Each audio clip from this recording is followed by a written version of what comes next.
j'espère que vous allez bien. Aujourd'hui on est mardi et du coup j'ai pas mal de choses à vous dire. Donc je vais m'installer, je vais me faire un café et je vous parle de suite. Finalement j'ai pas beaucoup de temps devant moi, donc je vais essayer de faire vite, mais déjà regardez, admirez mes belles renoncules françaises comme elles sont belles. Ce sont des renoncules qui viennent en direct du producteur parce que j'ai visité le producteur la semaine dernière pour un shooting pro et il m'a donné des petites fleurs. Comme vous le voyez, ce sont des renoncules françaises qu'on appelle Hanoï. C'est la couleur Hanoï, ça. Elles sont beige et parfois très légèrement rosées au cœur. Voilà, donc je les ai mises sur ma table et je suis ravie de les admirer tous les jours. J'espère que vous allez bien, comme je vous le disais. J'ai bu mon café déjà. Je ne vous ai pas attendu. Donc du coup, j'ai plein de choses à vous dire. Hier, j'étais avec ma tante, avec Tatane. Du coup, elle va bien. Ça fait longtemps que vous l'avez pas vue dans les vlogs. J'ai pas filmé en fait hier, donc...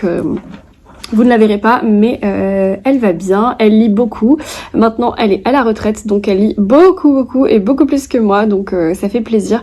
On est passé très rapidement en librairie hier, à la librairie Cap 3000, mais comme c'était en train de fermer parce qu'on est allé très tard, eh bien, on n'a rien acheté, on a juste survolé un petit peu, on a papoté bouquin, mais on n'a rien acheté.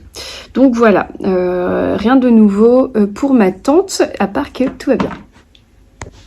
Par contre, hier, j'ai terminé 2 lectures et du coup, je suis trop contente de vous en parler. J'ai terminé... Alors, je vous en ai pas parlé en fait, du coup, j'ai tout lu d'un coup. J'ai terminé Whisky, Scone et Chardon de Fiona Scotty Peters aux éditions Cottage Home. C'est une nouvelle maison d'édition qu'a créée Fiona Scotty Peters.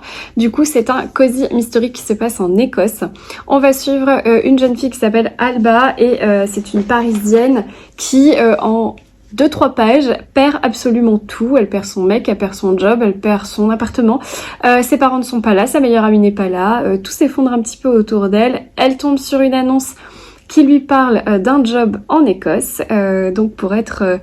comment on appelle ça, guide de musée, guide tour pour un château, puisque elle a une licence d'histoire, de l'art, ou je sais pas trop quoi. Mais bref, du coup, elle quitte tout et elle embarque pour l'Écosse. Elle se retrouve dans un petit village qui s'appelle Bilberry Lane, quelque chose comme ça. Et elle va rencontrer de nombreux personnages dans le village, ainsi que du coup le propriétaire du château pour lequel elle va travailler, qui est un homme un peu bourru, un peu mystérieux.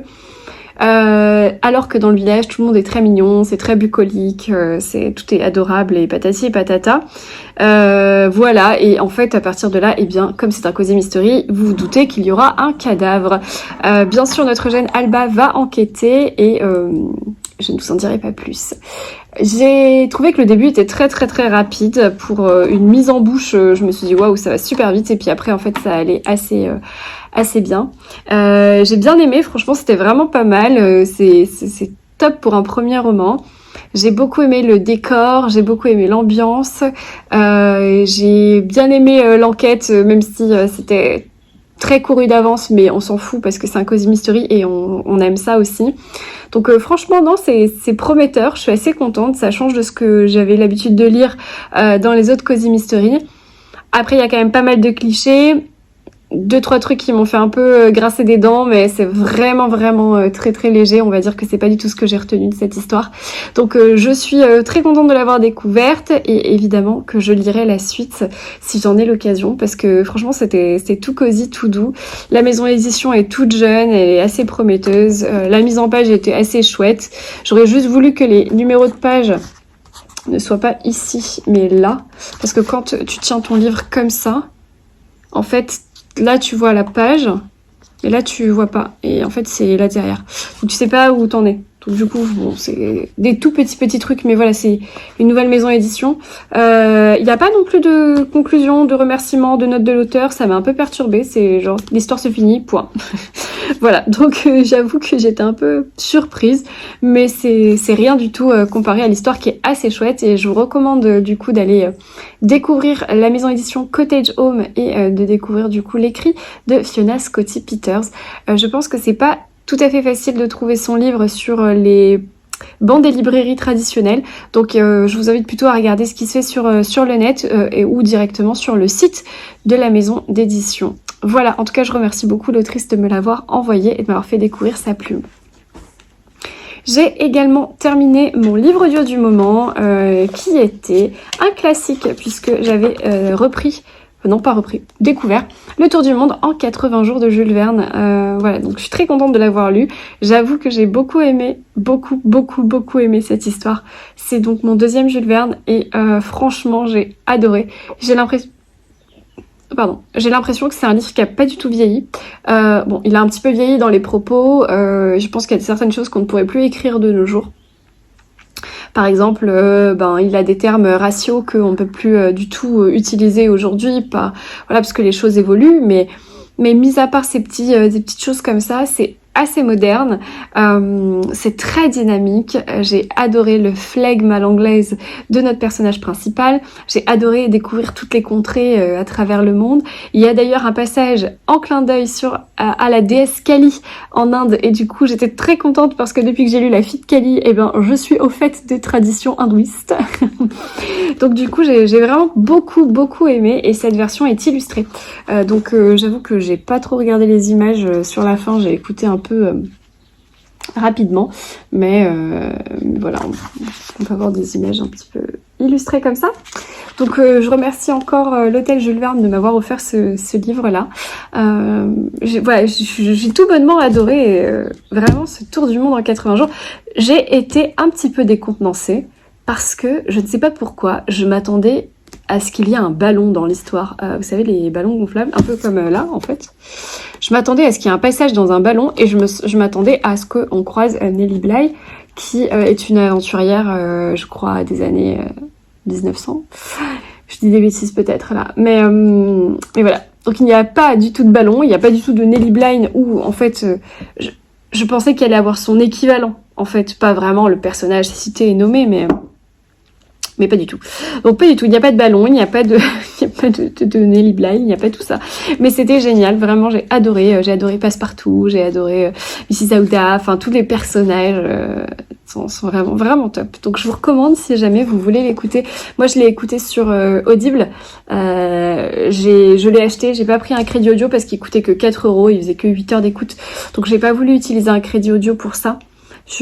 Du coup je l'ai acheté et je regrette pas du tout et franchement il est super bien lu. Le lecteur prend des voix très différentes pour nos 4 personnages principaux et c'est top. Voilà, donc je vous le recommande et c'est pour tous les âges. Donc moi je le découvre à 29 ans et pourtant j'aurais bien aimé le lire plus jeune, mais franchement top du top, ça n'a pas pris une ride. Voilà, donc du coup j'ai terminé ces 2 livres hier. J'en ai pas commencé d'autres encore, mais je commence tout à l'heure une lecture commune avec Florence. Je lis encore un Cozy Mystery, mais c'est le nouveau du Cherche Midi qui est L'arbre meurtrier du lait de coco. Donc c'est la cuisine mortelle de Tita Rossi, le tome 1, du coup de Mia P. Manansala aux éditions du Cherche Midi qui a eu le prix Agatha du meilleur premier roman. Voilà, donc ça aussi, on est sur un Cozy Mystery dans un monde un peu culinaire. Florence l'a commencé et elle a déjà lu plus d'une centaine de pages hier, donc il faut absolument que je m'y mette. Mais voilà, c'est ma nouvelle lecture papier pour la fin de la semaine. Enfin, la fin de la semaine, non, on n'est que mardi, donc pour le reste de la semaine. Plutôt pour la fin du mois, parce qu'on est bientôt à la fin du mois de février. Et pour ce qui est de ma lecture audio, j'ai commencé le dernier, il est là-bas, je vais pas aller le chercher, mais j'ai commencé le dernier Lucinda Riley. Le dernier Lucinda Riley, je sais plus quoi. C'est sur l'Inde, c'est le tout dernier, c'est un assez gros pavé que m'a envoyé très gentiment les éditions Charleston. Et donc du coup j'ai décidé de commencer cette lecture audio là, ça faisait longtemps que j'avais pas lu de Lucinda Riley. Depuis le tome 8, je crois. Pas Salt, du coup le tome 8 des 7 sœurs. Voilà pour mes lectures, donc je vous en reparlerai plus tard dans ce carnet de bord, bien entendu. Sinon, du coup, ma tante Tatane m'a offert une bande dessinée qu'elle avait commandée pour moi il y a quelques temps déjà, et ça fait partie de ma saga des Agatha Christie, et il s'agit du Noël d'Hercule Poirot. Et je suis trop contente, parce que je crois que j'ai toute la saga maintenant. Oh, j'adore. Trop beau. Je pense que j'ai toute la saga. Est-ce qu'à un moment donné, il y a la liste? Oui, de tous les tomes. Je pense que j'ai tout. Pas du tout. Il me manque La mort n'est pas une fin. Et il va y avoir Rendez-vous à Bagdad, tome 1 et 2, mais il n'est pas encore sorti. Et voilà, ça c'est toute la saga d'Agatha Christie qui sort chez Paquet. Avec l'illustrateur, c'est Isabelle Bautier et Calixte. Et du coup, je les ai tous là. Je crois que celui-là, c'est sûr, de Miss Marple. Celui-là, j'ai un doute. Les Beresford, je les ai. Les 10 petits nègres, je l'ai. Enfin, les 10 soldats. Et ça, j'ai pas. La mort n'est pas une fin. Et ça, Rendez-vous à Bagdad, c'est pas encore sorti. J'ai pas du tout non plus. Il faut que je me penche sur le sujet. Mais du coup, je suis ravie. J'aime beaucoup cette collection. J'adore, voilà. Donc évidemment, j'adore Agatha Christie et j'aime beaucoup cette collection. Alors, on n'est plus trop à Noël, mais le Noël d'Hercule Poirot est un Agatha que j'ai déjà lu une ou deux fois d'ailleurs. Donc je ne me ferai pas spoiler en lisant cette bande dessinée que je vais m'apprêter à lire très rapidement. Voilà, c'est tout ce que j'avais à vous dire pour aujourd'hui, il me semble. Voilà, non, rien de nouveau. Donc j'ai pas été à la boîte aux lettres encore, je vais m'apprêter à partir là, donc je vais peut-être y passer et je vous raconterai si j'ai reçu des choses. Voilà, c'est tout pour moi pour aujourd'hui et je vous retrouve plus tard. Hello, j'espère que vous allez bien. Aujourd'hui on est mercredi, il est pas très tard là, il est 15h, mais j'ai une mise à jour sur mon ordinateur qui est en train de se faire, qui dure depuis 1 heure. Donc, qui dure depuis 1 heure, qui va durer 1 heure. Ça m'annonce 1 heure de mise à jour. Donc j'en profite pour vous faire un petit coucou. Et j'ai commencé du coup hier l'art meurtrier du lait de coco. J'ai lu à peu près 70 pages, donc je l'ai à peine commencé. Il est assez long finalement pour un cosy mystery puisqu'il fait 425 pages. Mais franchement pour l'instant j'aime bien. Donc on va suivre Lila, j'allais dire Lola mais non, c'est Lila. Lila qui est une jeune femme aux États-Unis, près de Boston, dans une ville qui s'appelle Palm, je sais pas quoi. Et en gros c'est une petite ville de 2000 habitants. Je crois que je vous dis n'importe quoi, mais c'est un truc dans le genre. Et en fait elle a sa tante Rosie qui a un restaurant un peu style fast-food philippin, puisque c'est une famille philippine qui est dans la restauration. Et elle travaille pour sa tante et on comprend qu'elle a un passif un peu de loser parce que finalement elle est partie faire des études, ça n'a pas marché, avec son ex ça n'a pas marché et elle veut créer des choses et avoir son propre restaurant, mais ça n'a pas l'air de trop marcher non plus. Bref, tout ça pour dire que dès le départ on a son premier petit copain du lycée qui vient déjeuner au restaurant de sa tante. C'est quelqu'un qu'elle déteste et ce jeune homme la déteste également, et en fait il vient au restaurant juste pour écrire des critiques négatives sur le restaurant, mais comme c'est un client elles sont obligées de le servir. Et à ce moment-là, eh bien, il va goûter des gâteaux que Lila a préparés, vraiment, genre pas spécialement, mais qui sont d'habitude pas à la carte. Enfin, le contexte est un peu bizarre. Et en fait, eh bien, ce jeune homme, Derek, va mourir. Bien entendu, son beau-père va attaquer le restaurant de Tita Rosie et une enquête va s'ouvrir. Et donc c'est là où ça devient assez sympa, puisque en fait on va suivre Lila qui va enquêter également de son côté. Il y a un inspecteur de police qui est un peu un ami de la famille. Il y a sa meilleure amie à elle qui est assez drôle. Elle a le frère de sa meilleure amie qui est un jeune avocat qui va les aider aussi. Donc voilà, donc on commence à comprendre un petit peu tous les personnages qui gravitent autour de Lila. Et pour l'instant j'aime bien, voilà. Je trouve que c'est assez différent des cozy mystery que j'ai l'habitude de lire. Un peu britannique, un peu tea time et cozy. Là pour le coup c'est pas du tout pareil. Et celui auquel je m'attendais à comparer, c'était vraiment genre Anna Svensson, parce que ça se passe aux États-Unis et c'est aussi dans le milieu culinaire. Et en fait non, c'est assez différent. Donc je suis plutôt contente pour l'instant de ma lecture. Donc voilà, donc je vous en reparlerai quand j'aurai un petit peu avancé. C'est tout ce que j'avais à vous dire. J'ai commencé un nouveau livre audio de Lucinda Riley, le dernier Lucinda Riley qui est sorti. Mais j'ai pas écouté grand chose, donc pour l'instant je vous en parle pas. Voilà, je vous en parlerai plus tard. Et c'est tout. J'ai pas été à la boîte aux lettres de la journée, j'ai pas bougé de la journée encore. Enfin, c'est ça, le télétravail à la maison, quand on a beaucoup de boulot. Voilà, je me suis fait un thé vert à la au jasmin, à la menthe. Pas du tout, un thé vert au jasmin, et j'attends que mon ordinateur finisse de mouliner sa mise à jour. Voilà, c'est pas encore fini, il me reste 50 minutes. Voilà, donc je vais faire autre chose, je vais travailler sur mon portable et je vais faire autre chose. Je vous dis à plus.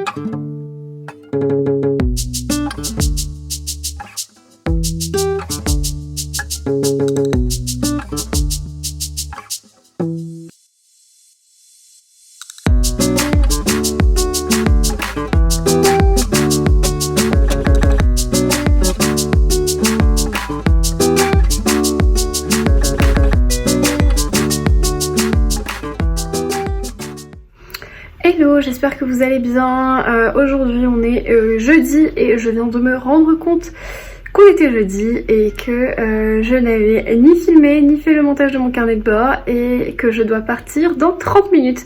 Donc clairement c'est irréalisable ou presque. Aujourd'hui donc on est jeudi et j'ai pas énormément de choses à vous dire, mais j'ai quand même bien avancé dans ma lecture en cours. J'ai entamé un petit peu correctement ma lecture audio et j'ai reçu un colis dans ma boîte aux lettres, donc je vais essayer de l'ouvrir avec vous et conclure ici ce carnet de bord. Cette semaine a filé beaucoup trop vite et j'ai pas filmé beaucoup, voilà, donc je suis désolée. Alors pour ce qui est de ma lecture en cours, du coup je suis toujours dans l'art meurtrier du lait de coco, donc le tome 1, La cuisine mortelle de Tita Rossi, de Mia P. Manansala. Je suis à la moitié de ma lecture. Je pense que je vous ai déjà fait un résumé. Je vais voir ce qu'il en est, mais on va suivre donc une jeune Philippine aux États-Unis. Oui, je crois que j'en ai déjà parlé. Et donc au moment où je vous ai laissé, je pense que son ex-petit copain a été empoisonné et qu'elle est accusée d'empoisonnement. Je vais éteindre ça. Tac. Voilà, donc elle est accusée d'empoisonnement et ça va commencer à partir un peu en cacahuète parce qu'on va l'accuser de beaucoup de choses et pas juste de l'empoisonnement de Derek. Et donc elle va essayer de mener sa petite enquête avec sa meilleure amie du coup. Ça c'est pas mal, mais j'accroche pas trop. Alors, j'accroche pas trop parce que je trouve que il y a beaucoup de personnages, vraiment beaucoup de personnages. Pour un Cozy Mystery, normalement c'est pas hyper... normalement il n'y a pas 30 personnages quoi. Il y a beaucoup de personnages, c'est pas très léger en fait. Il y a des sujets qui sont assez graves qui sont abordés. Donc comme notamment la consommation de drogue aux États-Unis, comme enfin il y a plein de choses quoi, vraiment l'incarcération, enfin il y a des trucs c'est pas assez léger pour un Cozy Mystery. Et le troisième truc, c'est que c'est pas rapide quoi, c'est hyper lent dans le sens où l'enquête, c'est une vraie enquête qui part un peu dans tous les sens. Alors ce qui est bien c'est que c'est la jeune fille qui va enquêter, c'est elle va avec sa meilleure amie, donc ça c'est bien dans le sens où ça coche la case du Cozy Mystery, mais par contre c'est pas très drôle et c'est long. Donc en fait c'est pas que c'est mauvais, pas du tout, c'est juste que pour moi c'est pas un Cozy Mystery, c'est une enquête. Je sais pas comment vous dire, c'est un polar quoi, c'est un roman policier. C'est un roman policier. Il y a deux choses qui me perturbent un petit peu aussi, c'est que Alors, on parle vraiment beaucoup de cuisine, hein. C'est vraiment très culinaire. Si vous n'aimez pas la cuisine ou si vous n'êtes pas vraiment as des fourneaux, franchement, ça parle vraiment beaucoup de cuisine et pas que la cuisine philippine. Ça parle des cuisines mexicaines, asiatiques, japonaises, coréennes, machin chouette. Donc ça va vraiment dans tous les sens. Mais bon, ça c'est cool, moi j'aime bien la cuisine, donc ça me plaît. Par contre, il y a quelque chose qui me gêne, c'est que j'ai l'impression que l'autrice a voulu cocher toutes les cases de la mixité de genre. Tu vois, c'est comme si, en fait, elle a essayé de représenter tous les personnages possibles dans un seul roman. Donc, c'est bien, mais là, ça devient trop flagrant et donc ça sonne faux. Enfin, pour moi, c'est mon ressenti personnel, mais vous êtes là pour écouter mon ressenti personnel. Donc, en fait, c'est, par exemple, il va y avoir donc des Philippins, des Japonais, des Coréens, des Arméniens, je sais plus, des Mexicains. Enfin, il y a une espèce de panel de toutes les contrées. Voilà. Ensuite, on a donc une lesbienne, un Yel, on a une vieille fille. Enfin, en fait, c'est trop. Enfin, je sais pas comment dire. En fait, ce qui est bien, c'est qu'on ait de la représentation de tous les genres dans les romans. Donc ça, je suis pour. Mais quand on essaye de cocher toutes les cases dans le même livre, ça me gêne. Voilà. Parce que j'ai l'impression que c'est faux. En fait, c'est comme si elle s'est dit, bon, c'est bon, j'ai une lesbienne, go. C'est un ressenti perso. Mais vraiment, je trouve que voilà, c'est qu'à chaque personnage que, comment elle s'appelle, Lila, voilà, va rencontrer, eh ben, il a quelque chose. Et donc, du coup, tous les personnages ont quelque chose. Et c'est mis en lumière par l'autrice. En fait, c'est ça peut-être qui me gêne un peu. J'en sais trop rien. Mais enfin, voilà. Donc ça me gêne un petit peu. Et le fait que ça soit un cosy mystery qui n'en est pas un. Après, l'histoire, elle est cool. L'enquête est cool. Ça change de ce qu'on a l'habitude de lire. Ça ressemble pas du tout aux autres cosy mystery, parce que pour moi, ça n'en est pas un. Mais c'est une bonne enquête. J'aime bien. Je sais pas du tout ce qu'il en est, qui a empoisonné qui. Enfin, franchement, c'est super bien mené. Les personnages sont attachants. La culture philippine est très présente, donc c'est bien parce que ça sort de l'ordinaire. Donc pour l'instant, j'ai un avis un peu mitigé, un peu en demi-teinte, parce que c'est pas ce à quoi je m'attendais. Voilà. Mais je continue. Donc je vous en reparlerai dans mon prochain carnet de bord avec mon avis final. Ensuite, j'ai commencé un beau bébé de 700 pages, 683 pages. C'est donc celui-ci que j'ai commencé en audio, La Rose de Minuit de Lucinda Riley. C'est son dernier. J'ai mis là mon marque-page, mais j'ai avancé. Donc, je sais pas trop, mais en gros, je vous lis le résumé. Quand la célèbre actrice Rebecca Bradley passe les portes de fer forgé d'Asbury Hall, le domaine anglais qui lui sert de lieu de tournage pour son prochain film, elle est subjuguée par cette propriété sortie d'une autre époque. Loin des paparazzis et du glamour d'Hollywood, elle éprouve immédiatement une curieuse sérénité, mais le jour où elle découvre sa troublante ressemblance avec Lady Violet, la grand-mère de l'actuel propriétaire des lieux, elle décide d'en savoir plus sur le passé de cette étrange famille. Voilà, je vous lis pas le reste. Moi où j'en suis là. Il y a un lien avec l'Inde et Bombay, puisqu'on a une préface un peu... un pré-chapitre introductif sur une vieille dame qui décède à Bombay et qui décide, avant de donner son dernier souffle, de transmettre à son arrière-petit-fils, à un de ses arrière-petits-fils, un manuscrit qui raconte sa vie et où elle parle de son fils disparu. C'est tout ce qu'on sait dans le préquel, enfin pas le préquel, n'importe quoi, mais tout ce qu'on sait dans le pré-chapitre. Et après on suit Rebecca. Voilà, et du coup j'aime beaucoup parce que là on est sur une jeune femme très élégante qui se plonge dans le passé parce que son personnage d'actrice le personnage qu'elle doit incarner se doit de se plonger dans le passé, donc elle se plonge de force, mais en fait ça devient quelque chose de très agréable pour elle.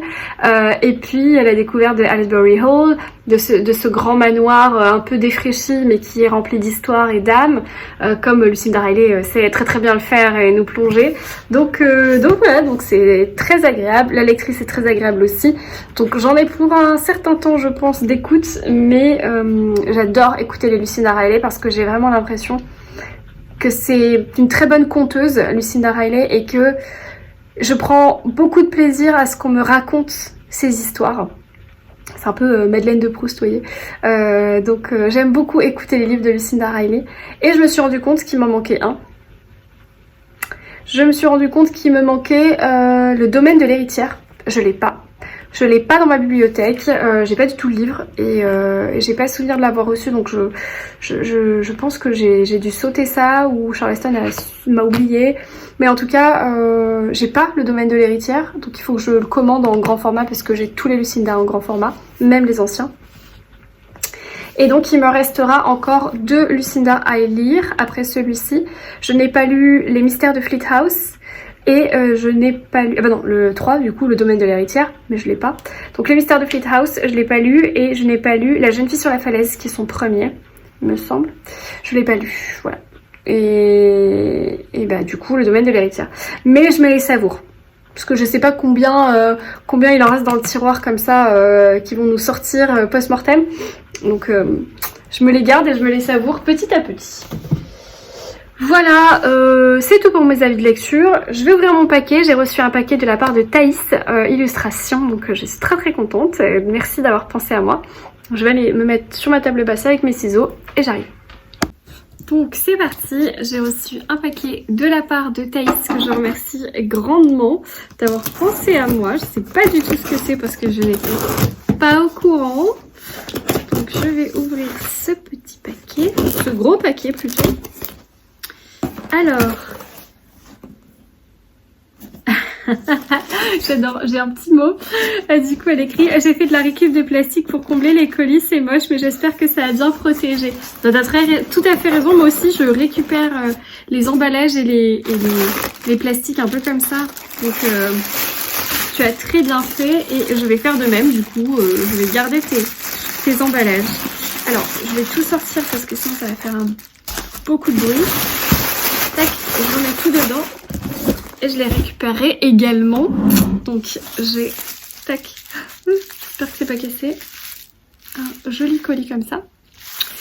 Donc un petit colis pour te présenter quelques nouveautés disponibles sur ma boutique, plus une petite surprise. Donc je vous invite également à regarder la boutique de Thaïs parce que c'est une illustratrice de talent et j'apprécie beaucoup ce qu'elle fait. Je trouve que ça change, que c'est assez différent et évidemment elle a un talent que je n'ai pas.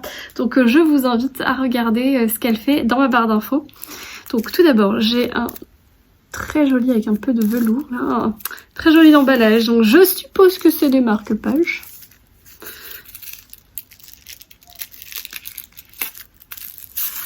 Voilà. Ouhou. Stephen King.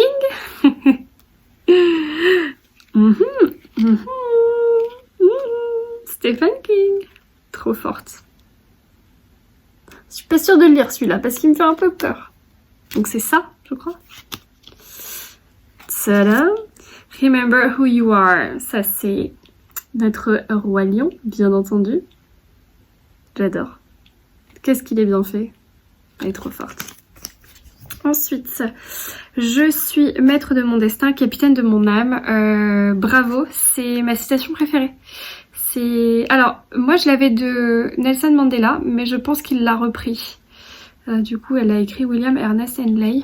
Et c'est possible que ce soit pas Mandela qui l'ait dit, mais j'adore cette citation. Je trouve que elle est tellement inspirante quand vous allez mal et même quand vous allez bien. Je vous la redonne. Je suis maître de mon destin, je suis le capitaine de mon âme. La première fois que j'ai entendu cette citation, c'était dans le film Invictus. Un film incroyable que je vous invite à regarder, mais je pense que tout le monde l'a vu ce film. Et cette citation m'a marquée, je pense que j'étais adolescente et j'adore. Donc merci. Trop beau. Bleu marine, très élégant. Alors ça, qu'est-ce que c'est? Oh, c'est une grenade cœur. Bon, ça c'est très noir, ça c'est très polar. Ça c'est quand je lis du Sir Cédric ou le prochain Bernard Minier. Très noir. Par contre, c'est très bien fait. Hein. Les détails. Trop forte. Et enfin, ça aussi c'est très noir ça. Ça c'est quand je lirai le prochain, comment dire, Céline Dangean. C'est un peu la fille de Cali, tout ça. Cheptel. Bon, en tout cas c'est trop bien parce qu'ils sont très différents donc de ce que j'ai l'habitude de recevoir d'autres illustratrices. Donc si vous aimez son coup de crayon, je sais pas si on appelle ça comme ça, mais en tout cas, merci beaucoup, dis donc, pour ce panel de petits marque-pages. Là, j'ai un petit pochon avec tout doux, avec je ne sais pas quoi dedans. Oh, donc c'est un très joli cœur. Très girly. Et en fait, c'est pour faire ça, c'est un cœur marque-page, I suppose. Tac, bon, je vais le mettre sur la couverture, ce sera plus facile. Un cœur marque-page. Mais génial! J'en ai jamais eu. C'est mon premier. C'est mon premier cœur marque-page. Attends. Par contre, il faut que je prenne le coup de main. Tac. Je sais pas si on met plusieurs pages ou une page, comme ça. Trop stylé. J'ai jamais eu de marque-page comme ça. J'adore. Merci. Puis il est tout mignon, bien entendu. Merci Thaïs. Et alors là, on a une grosse surprise.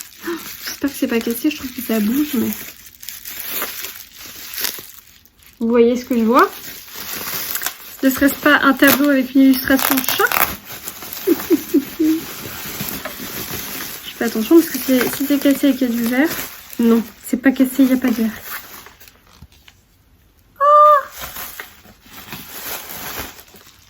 Mais c'est pas une illustration chat. C'est mon chat. Ah. Oh non, mais alors là. Ah, je vais pleurer. C'est mon dernier post Instagram avec Oscar. Trop forte. Oh mon Mimi, regarde-toi. C'est toi. Tu t'en fiches. Il est trop beau. Non mais il est trop sensationnel. Il est trop ressemblant. Je sais pas si vous voyez bien avec le reflet, mais bon, peut-être faire plutôt dans ce sens. C'est juste fou. Si vous ne reconnaissez pas Oscar, c'est que je ne le vous montre pas assez. T'as vu Nelson? Non, tout le monde s'en fout. Oh, je suis trop contente, merci.